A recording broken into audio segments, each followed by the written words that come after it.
The Golden State Warriors, just last year, were the powerhouse of the NBA. 2 top 5 players in the NBA, a guy capable of dropping 60 points in 3 quarters as their third option, a defensive player of the year candidate and one of the most versatile players in the game as their 4th best player, and a great supporting cast around that. This team was ridiculous. A team that going into the season last year jeopardized parity in the NBA once again, after they did it just 2 years prior when they signed Kevin Durant in the 2016 offseason. But just in a matter of 1 season, our on-path Federal Credit Union starting 5s, Alec Burks, Glenn Robinson III, Willie Cauley-Stein, Draymond Green, and Eric Paschall. Yeah, this is the product that the Warriors are showing to their fans.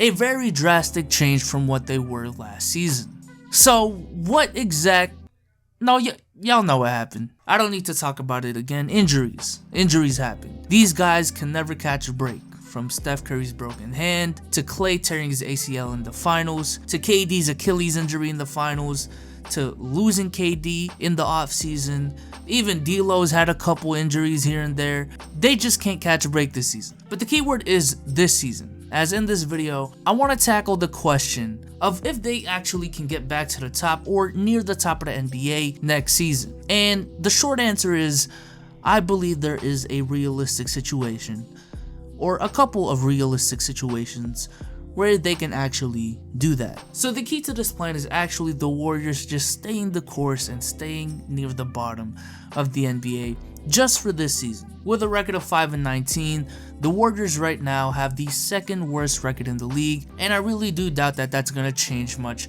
for the rest of the NBA season. But with the new NBA rules that took place, I believe, last lottery, the Warriors don't even need to have exactly the worst record in the league to have a great draft pick. And according to the lottery last year, they probably don't even need a bottom 3 record to have a good to great chance at the number 1 pick in the draft. My point is, the Warriors should have a good pick in this draft one way or another, and that pick is something that they could use to potentially package in a deal that could potentially land them a star, or at least a good to great package that they could pair with Steph, Klay, and Draymond to once again have one of the best teams in the league. Notice, however, that I didn't necessarily mention D'Angelo Russell. Reason being, if they do go to this route of going for a trade to retool their core 3 that they've had for the past 4 to 5 years, I feel like teams would like to have D'Angelo Russell in that package more than the other 3, knowing that Steph is obviously going to be untouchable most likely. And in that case, I really don't think the Warriors will oppose it that much, as if they do want to win now, and if the plan is to retool like I'm talking about in this video, they'd be better off keeping the other 3 and really using D'Lo in a hypothetical trade. In addition to the pick and D'Angelo Russell as their main assets, they also have the emergence of Eric Paschall, and that'll also help in creating this hypothetical trade package. So right now, what players can they actually, or should they actually go after? So right now, the trade market in the NBA, I'm not gonna lie, is not that good. It really isn't. In the past, we've had players like Anthony Davis or Jimmy Butler be available in the trade market, and right now, if there is one player that would be available in the trade market that's along those lines, it would probably be D'Angelo Russell, who is on the Warriors.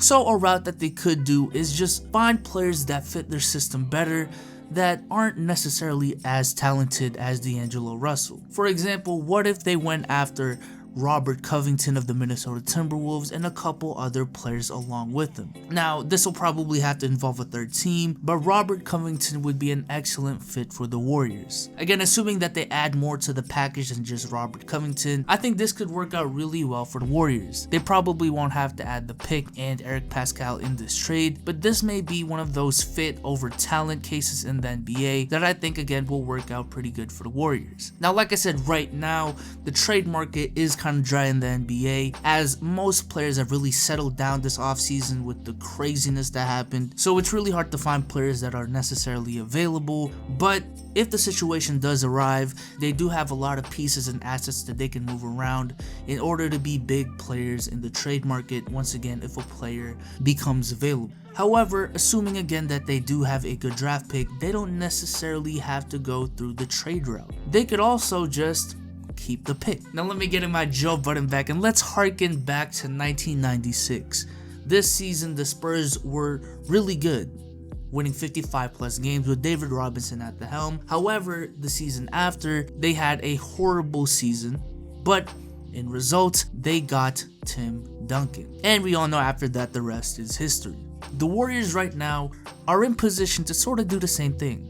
In 2018-2019, they were amazing, went to the finals, all of that. The season after, horrible, got a good pick in the draft, and they can kind of sort of, not obviously to the same degree as the Spurs, but do the same thing that the Spurs did in acquiring a great talent in the draft in order to A, help their team, and B, be a cornerstone of the franchise moving forward. They could draft someone like James Wiseman, who fits a need that they have at the 5 position and is also a great prospect, but not necessarily the most talented player in the draft. Or they could draft someone like LaMelo Ball and at the same time still do the Robert Covington trade I was talking about earlier, to get rid of the logjam at the guard position if they do end up drafting LaMelo Ball. Because if they do go this route and they don't do the Rocco trade, they'd have D'Lo, LaMelo, Steph, and Clay, and that's just not gonna work. However, in this case, they would end up with the best player moving forward. Or it doesn't even have to be LaMelo. All I know is apparently this upcoming draft is going to be guard heavy at the top, so in this scenario they could pick one of those guys instead of just being forced to draft James Wiseman out of need. Essentially what I'm getting here is that the Warriors are poised to retool big time next year by either building around their OG big 3 better through a Robert Covington trade or something of that caliber, or adding a star through the draft to their already 4 stars, or do a combination of the first 2 and setting them up with a franchise player to build around after the Steph Curry era is over.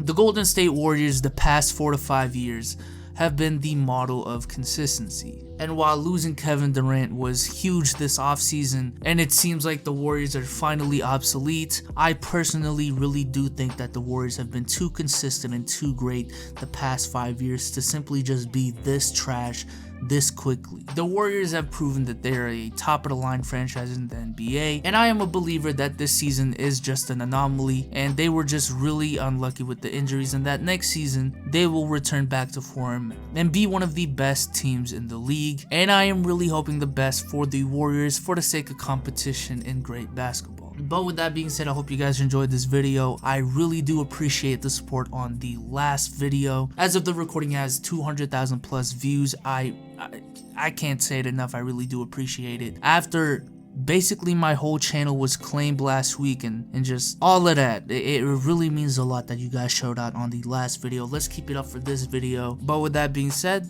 I am out. Peace.